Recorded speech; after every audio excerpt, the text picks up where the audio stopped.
ជំរាបសួរលោកគ្រូថ្ងៃនេះខ្ញុំនឹងមកធ្វើការ install ជាមួយនឹង Active Directory ចឹងជាដំបូងយើងចូលទៅកាន់ Server Manager បន្ទាប់មកនៅក្នុងមេរៀនយើងគេប្រាប់ថាឲ្យជ្រើសយកជាមួយនឹង Add Role and Feature ចឹងយើងចុចកន្លែង Add Role and Feature ហ្នឹងមកកន្លែងនេះយើងចុច Next ទៀតតោះមកយើងមើលថាឈ្មោះជាមួយឈ្មោះserver ហើយនឹង IP របស់យើងត្រូវអត់អានេះខ្ញុំកែតាមគ្រូដោយសារគ្រូឲ្យដាក់13.10ចឹងទៅវាអត់ទាន់ត្រូវខ្ញុំអាចមក refresh នៅលើ desktop យើងវិញបន្ទាប់មកខ្ញុំចូលទៅម្ដងទៀត Connect កន្លែងនេះចេញឈ្មោះ server ហើយនឹង IP address របស់យើងត្រូវហើយអញ្ចឹងយើងចុច Next បន្តទៀតមកដល់កន្លែងជ្រើស role នេះនៅក្នុងមេរៀនគឺឲ្យយើងជ្រើសជាមួយនឹង Active Directory Domain Service យើងចុចមួយមកបន្ទាប់មកយើងត្រូវ add feature បន្ថែមទៀតហើយយើងរើយក DNS server ហើយបន្ទាប់មកចុច Next ទៅទៀតហើយ install ចឹងយើងត្រូវការចាំវាដើម្បីឲ្យវា install ចប់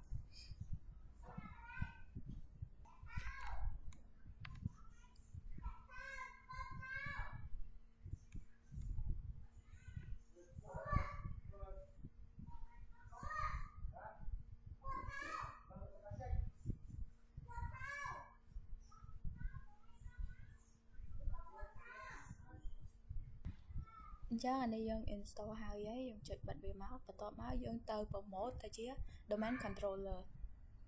យើងមកចុចនៅកន្លែងនេះ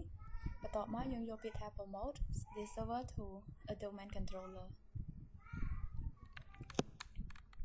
បន្ទាប់មកយើងជ្រើសយក add a new forest សរសេរឈ្មោះ domain របស់យើង sv.local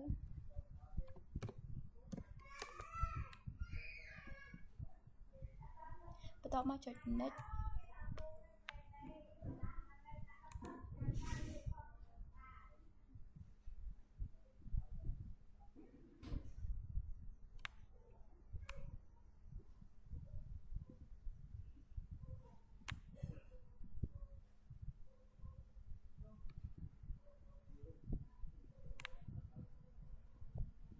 ម្ដងកន្លែងនេះគឺយើងត្រូវដាក់ password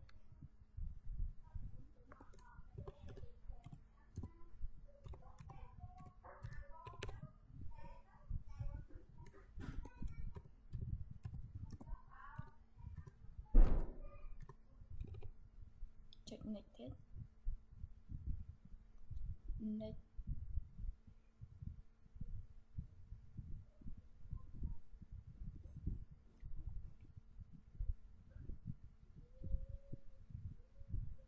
កន្លែងនេះវា load ជាមួយនឹងឈ្មោះ bio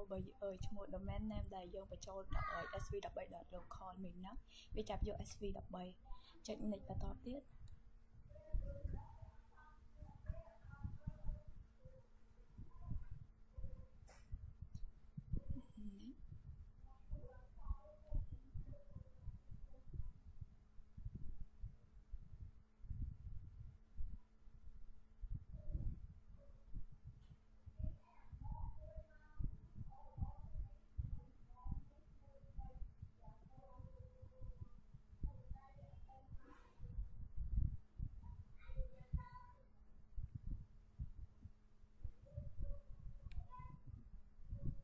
ម្ដងកន្លែងនេះវា check ជាមួយនឹង check ជាមួយនឹងស្អី all prerequisite check pass successful អ្វីដែលយើងធ្វើគឺវាជោគជ័យទាំងអស់បើសិនជាវាអត់ចេញ text ចឹងទេគឺការ install AD របស់យើងគឺវាអត់ត្រឹមត្រូវទេចឹងមកដល់កន្លែងនេះយើងធ្វើត្រូវឲ្យអស់ហើយយើងចុច install មក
ចឹងកន្លែងនេះឈ្មោះ domain ដែលយើងបង្កើតមិញឈ្មោះ SV13 ចឹងអានេះវាចេញមក SV13/administrator ចឹងយើងវាយ password ចូល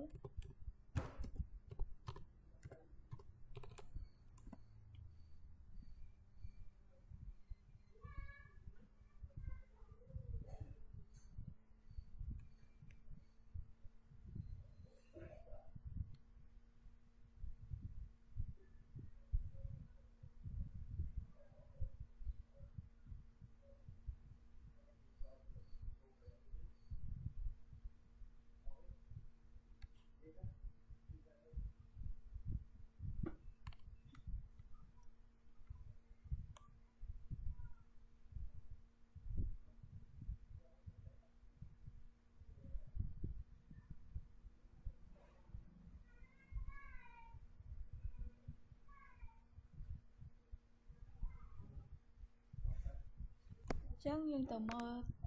នៅក្នុង tool ថាយើង install មិញបានឬអត់ចុចទៅពាក្យ tool មកវាមានពាក្យថា Active Directory User and Computer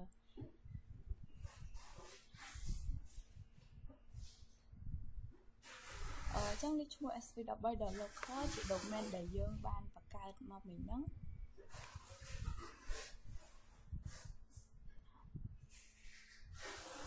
ចឹងបន្ទាប់មកយើងទៅមើល DNS ម្ដងចុចនៅលើ DNS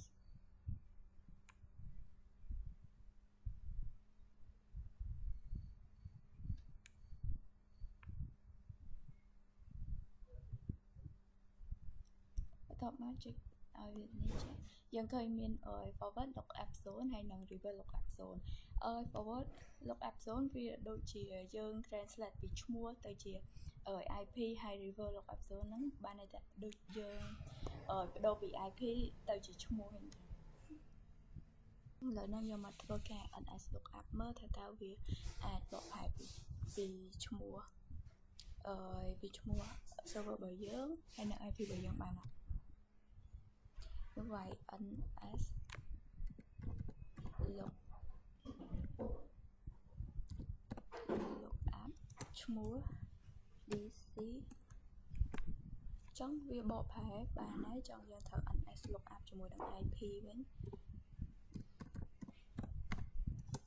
192.168.10 ចឹងវាអាចបកប្រែបានហើយចឹងការរបស់យើងចប់ប៉ុណ្ណា